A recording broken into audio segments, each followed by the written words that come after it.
Captain Jake Morrison stared at the message on his screen for the third time that morning. The golden seal of the Galactic Senate glowed softly against the dark background, and the words still seemed impossible to believe. After 40 years of human space travel, they were finally being invited to join the most powerful organization in the galaxy. "Captain, you need to see this," said Ambassador Lisa Grant as she walked into his office aboard the human starship Enterprise. She carried a thick folder filled with documents, and her face showed both excitement and worry. Jake looked up from his desk. "I assume this is about our invitation to the Senate chambers?" Lisa nodded and sat down across from him. "We leave for Nexus Prime in 3 days. But Jake, there are things about this meeting that don't make sense. The protocols they sent us are strange." She opened the folder and pulled out several pages covered in alien text and diagrams. "Look at this. Every species has its own special area in the Senate chambers. The Altarians need psionic dampening fields around their seats. The Vrex require reinforced platforms that can hold their weight. The Nebulans have to stay inside special atmospheric containers." Jake studied the diagrams. The Senate chambers looked more like a collection of isolated habitats than a meeting place. "What about humans? Where do we sit?" "That's what's odd. They just assigned us regular seats in the center area. No special equipment, no protective barriers, nothing." Lisa frowned. "When I asked about our environmental needs, they seemed confused. They kept asking what kind of protection we required." Dr. Ben Clark knocked on the open door and stepped inside. The xenobiologist had been studying alien species for 15 years, and his expertise would be crucial for this mission. "Sorry to interrupt, but I finished reviewing the species files they sent us."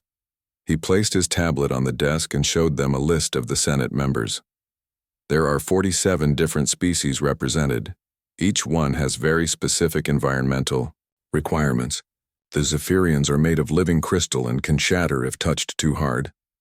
The Deeplings are aquatic and die within minutes outside of water.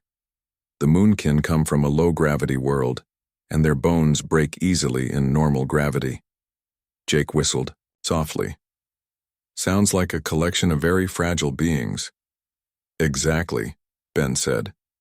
"What I don't understand is how they manage to have meetings at all. According to these files, most of these species can't survive in the same environment as the others." Lisa pulled out another document. "That's where the protection systems come in. The Senate chambers have the most advanced life support systems in the galaxy. Force fields, atmospheric controls, gravity adjustments, temperature regulation, radiation shielding. You name it, they have it." Ryan Torres, the team's security chief, appeared in the doorway. "Captain, I've been reviewing the security protocols. For our visit, we're not allowed to bring any weapons, which is standard. But there's something else. Every other species travels with full medical teams and emergency equipment. The Altarians bring portable life support systems. The Titans from Goliath Prime need anti-gravity devices just to move around." Jake leaned back in his chair. "And what do we need to bring?" "Nothing," Ryan said.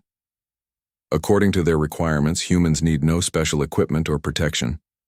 They seemed surprised when I asked about emergency medical facilities for our species." The 4 humans looked at each other in silence. Finally, Lisa spoke. "There's something we're missing here.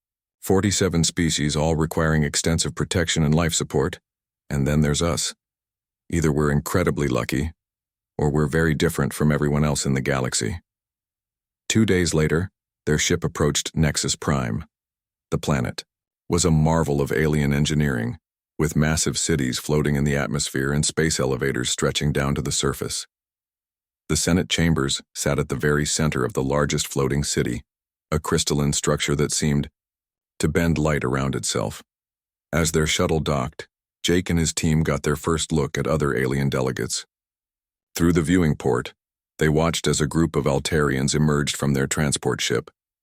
The tall, graceful beings moved slowly, surrounded by floating devices that created shimmering barriers around them. Their translucent skin seemed to glow with an inner light, but even from a distance, Jake could see how carefully they moved, as if afraid of breaking. Next came the Vrex delegation. Despite their fearsome appearance with sharp claws and armored exoskeletons, they moved with surprising caution. Each step was calculated, and Jake noticed that their platform had special padding to absorb any impact. For creatures that looked like they could tear apart a tank, they seemed remarkably concerned about their own safety. "Look at that," Ben whispered, pointing to another docking bay. The deeplings were arriving in what looked like mobile aquariums. Their fish-like forms swam gracefully inside transparent containers filled with water, but the containers were surrounded by backup life support systems and emergency equipment. Ryan shook his head. "I've never seen so much safety equipment in my life. It's like they're all made of glass." Their shuttle finished docking and the airlock opened with a soft hiss. Jake expected to feel some change in the atmosphere, but everything seemed normal. The air was breathable, the gravity felt standard, and the temperature was comfortable. A small alien approached them. It looked somewhat like a cross between a bird and a lizard, with colorful feathers and bright scales. "Welcome, humans," it said in perfect English. "I am Guide Kixtal. I will escort you to your quarters." As they walked through the station corridors, Jake noticed something interesting. While other species moved in groups surrounded by protective equipment and support staff, his team walked freely. They breathed the station air without filters, moved without gravity assistance, and showed no signs of discomfort. Other aliens stopped to stare at them. Jake heard whispers in various languages, and while he couldn't understand the words, the tone was clear.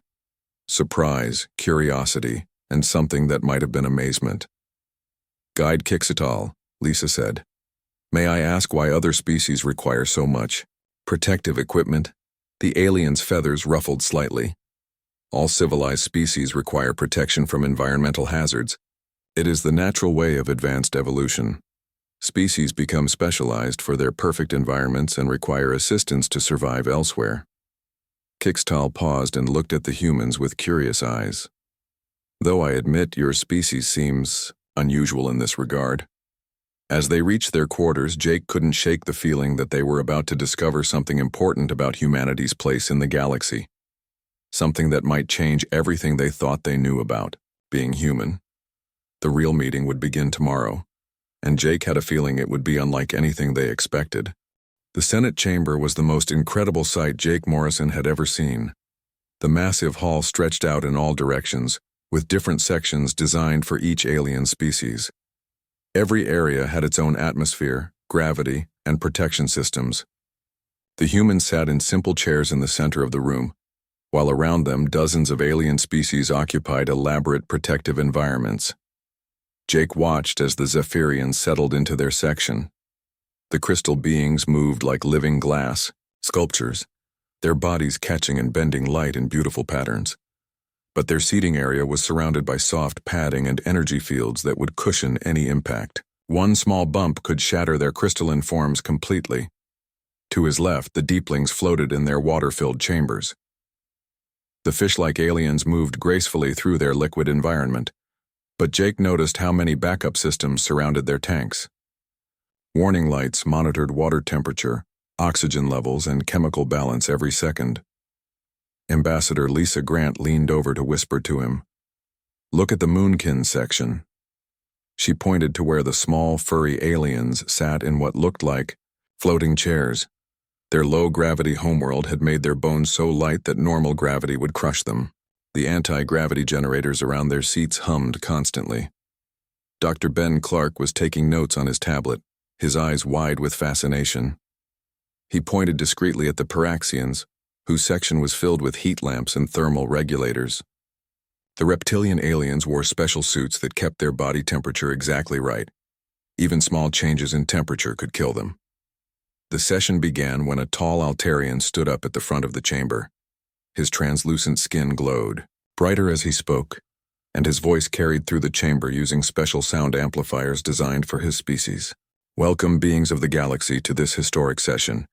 Today we welcome our newest members, the humans of Earth." The Altarian's large eyes focused on Jake and his team. "Senator Helen Ward of Earth will now address the chamber." Helen Ward stood up from her seat next to the other humans. She was an experienced politician who had volunteered to represent Earth in the Senate. Unlike every other species representative, she walked to the speaking platform without any protective equipment or assistance. "Thank you, honored senators," Helen began.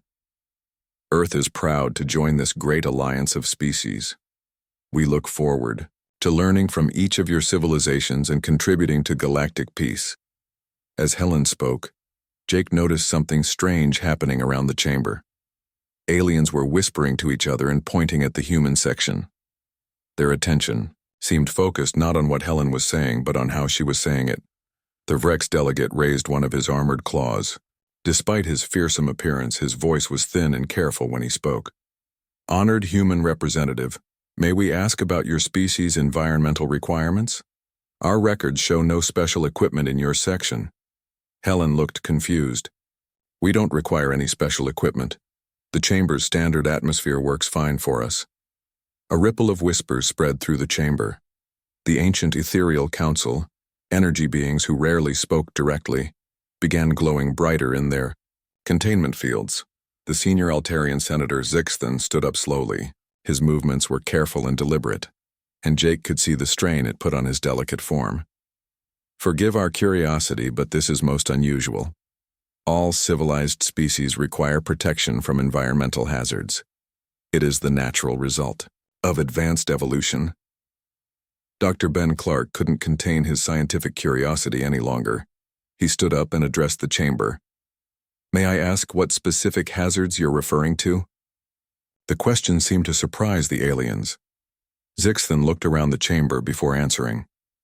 "The standard hazards of mixed environments, atmospheric variations, gravity changes, temperature fluctuations, pressure differences. These conditions are deadly to advanced species." Ben nodded thoughtfully. "What about radiation exposure, background electromagnetic fields, chemical variations in the air supply?" The chamber fell silent. Finally, a Nebulan spoke from inside its environmental suit. Its voice was translated through multiple filters. "Such conditions would kill most of us within minutes." "How do your people survive exposure to these hazards?"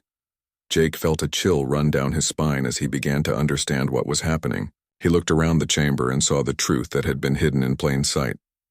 Every single alien species was incredibly fragile compared to humans.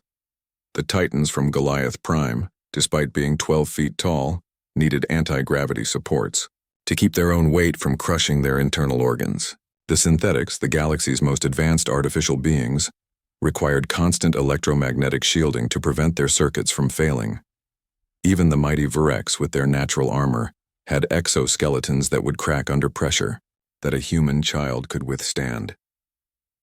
Helen Ward walked closer to the center of the chamber, crossing through multiple environmental zones without any protection. The aliens watched in amazement as she moved from the Altarian section's psionic fields into the Zephyrian area's energy dampeners, and then through the Moonkin's low-gravity field.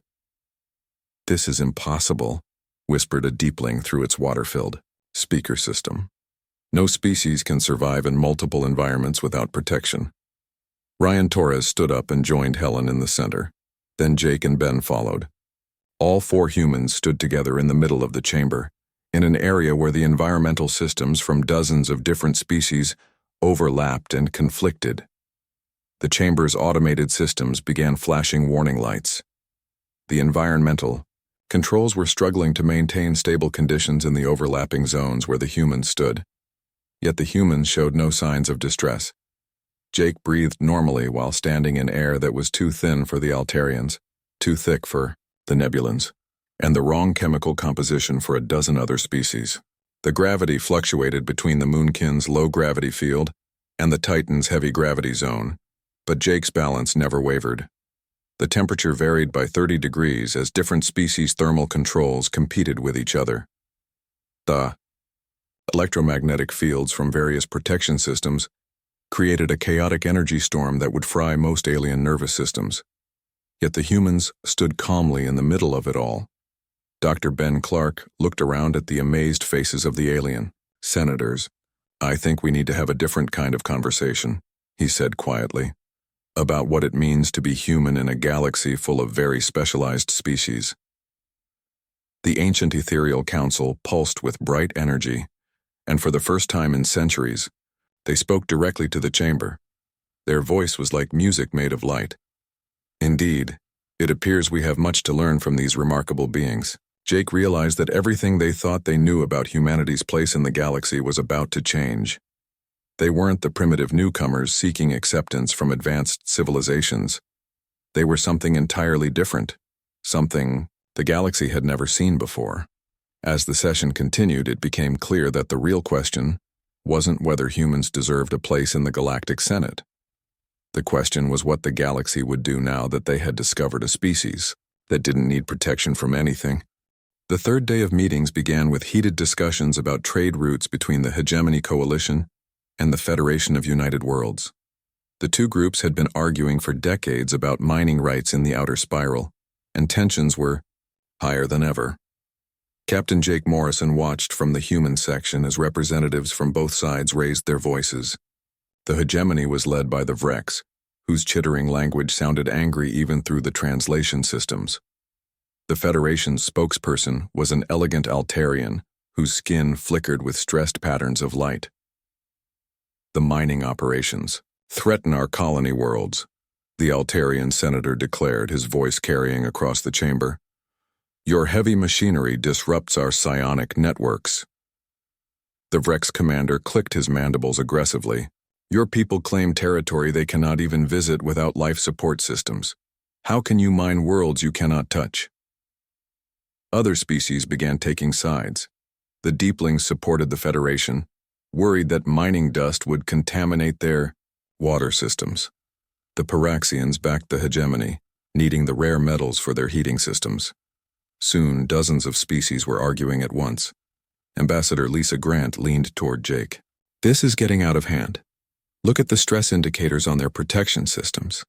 Jake looked around the chamber and saw warning lights flashing on many of the alien habitats. The Zephyrians were resonating at dangerous frequencies, their crystal bodies humming with tension. Several moonkin had retreated to their emergency low-gravity pods. The Nebulans were cycling through backup atmospheric supplies faster than normal. Dr. Ben Clark was monitoring his instruments. The environmental systems are struggling to keep up. When these species get stressed, their life support requirements become more demanding. The argument grew louder. A Titan from Goliath Prime tried to stand up to speak, but his anti-gravity system sparked and failed. The 12-foot-tall alien crashed back into his reinforced chair, the impact shaking his entire section.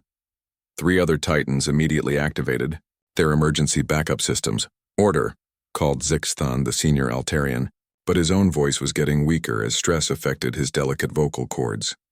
We must maintain calm for everyone's safety. That's when the main power grid overloaded. The chamber's lights flickered once, twice, then went out completely. Emergency. Lighting kicked in, bathing everything in red. Alarm sirens began wailing throughout the massive structure. Primary life support failure in sections 7 through 15, announced the automated voice. All species retreat to emergency shelters immediately. Chaos erupted throughout the chamber. The Zephyrians began vibrating at frequencies that could shatter their bodies. The Deeplings' water systems started draining as pumps failed. The Moonkin collapsed as their anti-gravity generators shut down. Everywhere Jake looked, aliens were in immediate danger. But the humans felt nothing different at all. Jake jumped to his feet. Lisa, coordinate with the control room. Ben, check on the injured. Ryan, help me with the evacuations. While alien species activated their emergency protocols and retreated to their protected shelters, the 4 humans ran freely through the chaotic chamber. Jake reached the Moonkin section first, where 3 of the small aliens were trapped under normal gravity that was crushing their fragile bones. Without hesitation, Jake picked up the nearest Moonkin. The alien weighed almost nothing in his arms, but Jake could feel how delicate his bones were. He carried the injured being to the emergency shelter, then returned for the others. The remaining Moonkin stared at him in amazement as he lifted them effortlessly and carried them to safety. Meanwhile, Ryan Torres was working on the Deeplings' life support system. The water pumps had failed, and the aquatic aliens were already showing signs of distress. Ryan plunged his hands into the electrical panel ignoring the sparks that flew around him. The voltage that would have killed most species only made his muscles tense slightly. "Got it," Ryan shouted as the pumps restarted. Water began flowing back into the deepling habitat, and the fish-like aliens swam gratefully in the restored environment. Dr. Ben Clark was helping the Zephyrians, whose crystal bodies were vibrating dangerously. He had studied their biology and knew that physical contact could calm their resonance, but touch was normally fatal to their species. Ben carefully placed his hands on the nearest Zephyrian's crystal surface. The alien's vibrations immediately slowed to a safe frequency. Other Zephyrians gathered around Ben, their crystal forms glowing with relief as his touch stabilized their harmonic frequencies. None of them could understand how a biological being could safely touch their crystalline bodies. Ambassador Lisa Grant was coordinating with the chamber's emergency systems. She had been working for 6 hours straight without rest, moving between different environmental zones as she helped organize the rescue efforts. The temperature in the chamber fluctuated wildly, the atmospheric pressure changed constantly, and radiation levels spiked periodically as shielding systems failed. None of these conditions affected Lisa at all.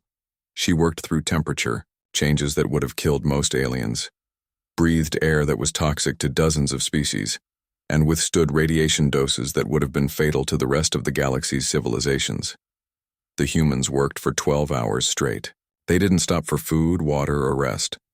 They moved through environments that would have been instantly lethal to any other species. Jake carried aliens who weighed hundreds of pounds. Ryan worked with electrical systems that discharged enough power to vaporize most beings. Ben provided medical care in atmospheric conditions that would have poisoned anyone else. Lisa coordinated rescue efforts while exposed to radiation levels that should have killed her.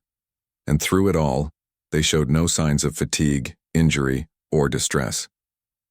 As the emergency systems gradually came back online and the aliens returned to their protected sections, a profound silence fell over the chamber. Every species was looking at the humans with a mixture of awe, confusion, and something that might have been fear.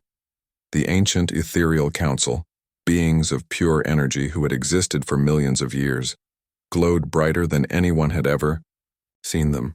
Their musical voice filled the chamber. "In all our eons of existence, we have never witnessed such beings.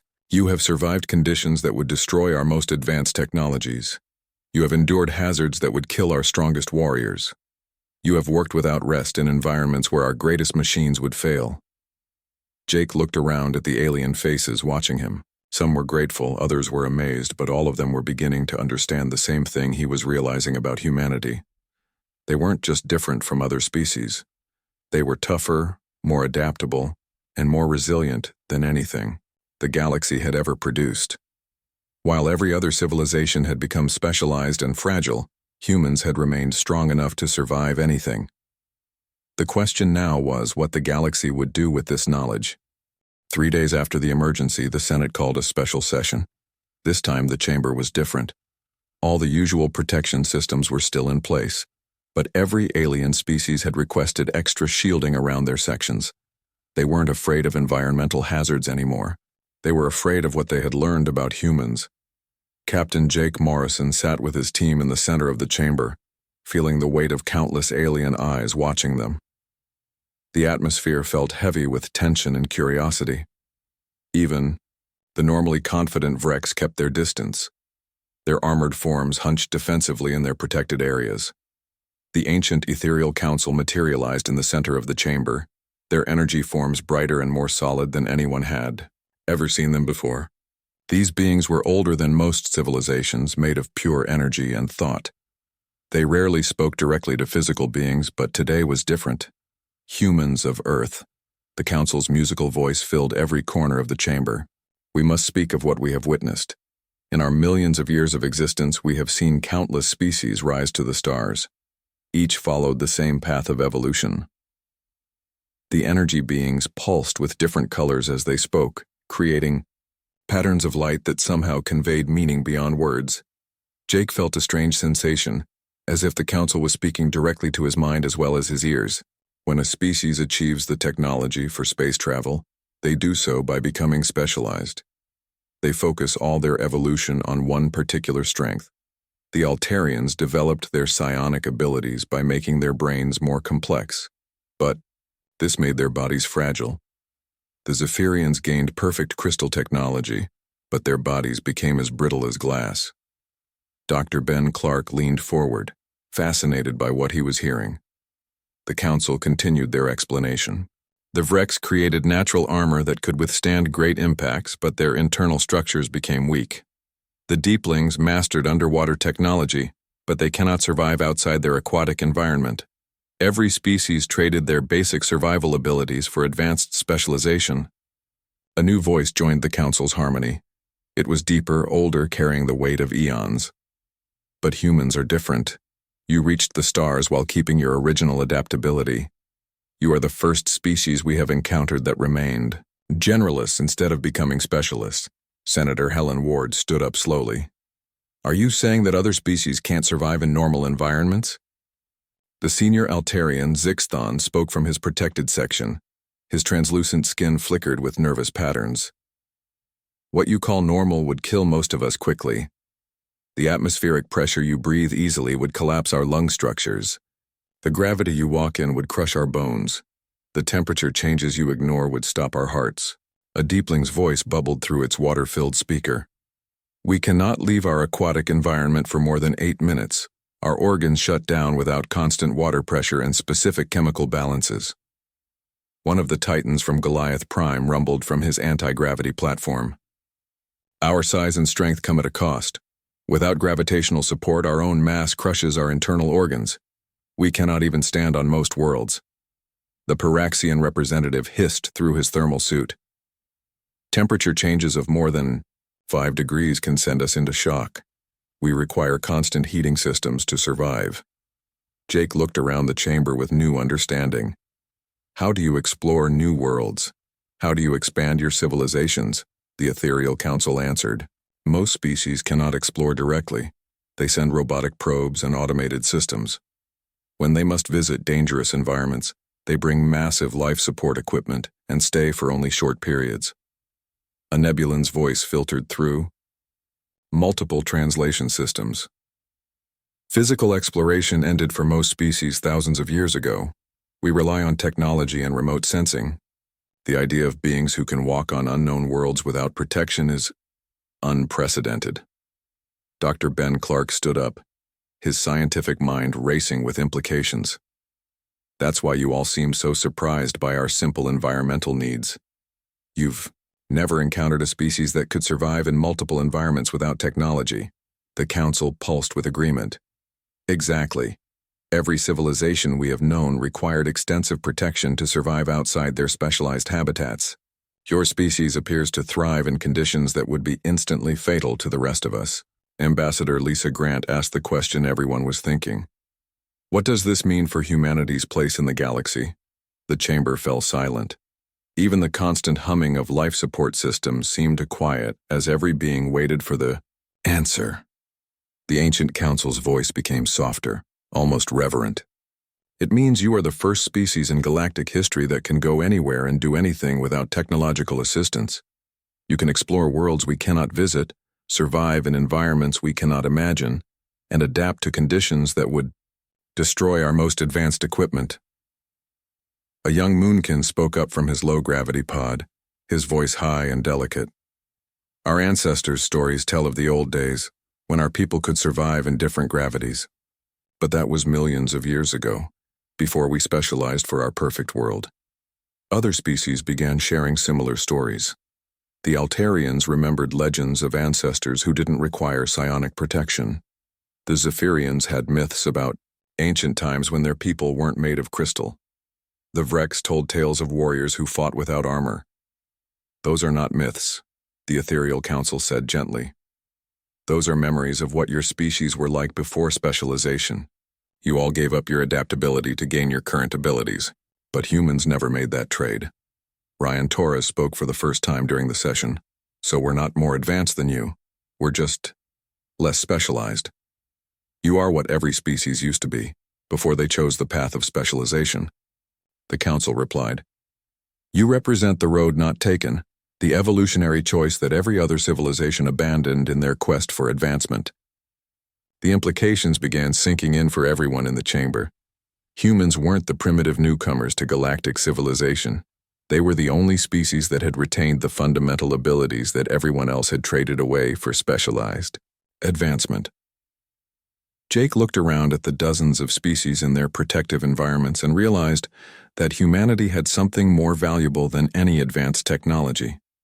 They had the ability to survive anywhere, adapt to anything, and thrive in conditions that would kill everyone else in the galaxy. The question was no longer whether humans deserved a place in the Galactic Senate. The question was what role they would play in a galaxy full of brilliant but fragile civilizations that needed protection from the very universe they lived in. The final Senate session began 2 weeks later, but everything had changed. Instead of aliens looking down at humans as newcomers, every species in the galaxy was now asking the same question. What did they want from the only beings who could survive anywhere? Captain Jake Morrison watched as requests poured in from across the galaxy. Mining companies wanted human workers for dangerous worlds. Scientific expeditions needed human explorers for hostile environments. Military forces requested human soldiers for battles in extreme conditions. Everyone wanted what only humans could provide, the ability to go where no one else could survive. But Ambassador Lisa Grant had other ideas. "We appreciate all these offers," Lisa said as she addressed the full Senate. "But Earth has a different proposal. Instead of just providing services to individual species, we want to create something new, something that benefits everyone." She walked to the center of the chamber, moving freely through the overlapping environmental zones that still amazed the alien observers. "We propose the Galactic Cooperation Initiative. Humans will partner with every species to combine our physical abilities with your specialized knowledge and technology." The chamber buzzed with interest and concern. The senior Altarian Zixthon spoke first. "What exactly are you proposing?" Dr. Ben Clark stood up and activated a holographic display. "Imagine this. Human explorers working with Altarian psionic scanners to map unknown worlds. Human miners using Zephyrian crystal technology to extract resources from dangerous planets. Human soldiers equipped with Rex armor designs fighting alongside Titan heavy weapons specialists." The display showed images of joint operations. Humans in specialized suits that enhanced their natural abilities, rather than replacing them, working with aliens who provided guidance and technology from safe distances. Ryan Torres added his perspective. "Most species avoid dangerous environments because they're too risky. But for humans, these environments are just challenging, not deadly. We can go places and do things that would be impossible for anyone else." A deepling's voice bubbled through its speaker system. "Our people discovered a water world rich in rare minerals. But the ocean pressures and toxic chemicals make it impossible for us to mine. With human divers using our technology, the Piraxian homeworld has sister planets with incredible energy sources," hissed a thermal-suited alien. "But the temperature variations would kill our people instantly. Human workers could harvest enough energy to power entire sectors." The Moonkin delegate spoke excitedly from his low-gravity pod. "There are asteroids in our system that contain materials perfect for our anti-gravity technology. But the radiation and gravitational fields make them unreachable for us. Human miners could." Soon, every species was talking about worlds they couldn't explore, resources they couldn't gather, and discoveries they couldn't make because of their physical limitations. The humans realized they were looking at opportunities beyond anything they had imagined. But Jake had learned something important from watching the aliens work together. "There's something else we want," he said, raising his voice above the excited discussions. "We want to learn from each of you." The chamber quieted as Jake continued. "Humans are tough and adaptable, but you've all developed incredible technologies and knowledge that we don't have. The Altarians understand psionic energy. The Zephyrians have mastered crystal technology. The Virex know engineering we can't. Imagine. Every species here has something amazing to teach us." Senator Helen Ward stepped forward. "So here's our proposal, the Mutual Development Compact. We'll help you explore and work in dangerous environments. In return, you'll share your knowledge and technology with us. Together, we can achieve things that none of us could do alone." The ancient ethereal council materialized, their energy forms glowing with approval. This is wisdom, their musical voice filled the chamber. Cooperation based on mutual strength rather than dominance or exploitation. The votes came in quickly. Every species voted to approve the compact. For the first time in galactic history, there was a way for all civilizations to work together, combining their specialized abilities with human adaptability. 3 months later, the first joint missions launched. Human explorer teams worked with alien scientists to study a cluster of extreme environment worlds that had never been visited before. These planets had crushing gravity, toxic atmospheres, deadly radiation, and unstable surfaces. Perfect conditions for testing the new partnership. Jake led the first mission to a world the aliens called Hellscape. The planet had gravity 3 times normal, an atmosphere that would dissolve most materials, temperatures that swung from freezing to boiling, and radiation levels that would kill most species in minutes. For Jake and his human team, it was just another challenging environment. They wore suits designed with Zephyrian crystal technology that enhanced their natural resistance. They carried tools created with Vrex engineering that could withstand the harsh conditions. They used Altarian psionic sensors to detect dangers before encountering them. Meanwhile, alien scientists monitored everything from orbit, providing guidance and expertise that the humans could never have developed on their own. The Deeplings analyzed the planet's liquid chemistry. The Paraxians studied its thermal variations. The Moonkin calculated gravitational effects. The mission was a complete success. In 1 week, the human-alien team learned more about extreme environments than previous expeditions had discovered in decades. They found new minerals, energy sources, and even signs of ancient life that had survived in conditions no one thought possible. Back at the Senate chambers, Jake stood before the assembly to deliver his report. Around him, the protective systems hummed as they maintained perfect environments for dozens of fragile species. But now those systems served a different purpose. They weren't just keeping aliens safe from the universe. They were creating a place where the galaxy's most adaptable species could work together with its most specialized civilizations. The universe is full of wonders, Jake told the assembled aliens. But most of them exist in places too dangerous for any single species to explore alone. Together, we can go anywhere and discover everything. The chamber erupted in sounds of approval from dozens of different species. The ethereal council glowed brighter than ever before, their ancient voices harmonizing in joy. For the first time in galactic history, every species in the Senate had found their perfect partners, beings tough enough to go anywhere, smart enough to learn from everyone, and wise enough to share what they discovered. The galaxy was no longer a collection of isolated, fragile civilizations hiding behind their protective barriers. It had become a unified community where strength and specialization worked together to explore the infinite possibilities of the universe. And it all started because humans were the only species that didn't need protection in the Senate chambers.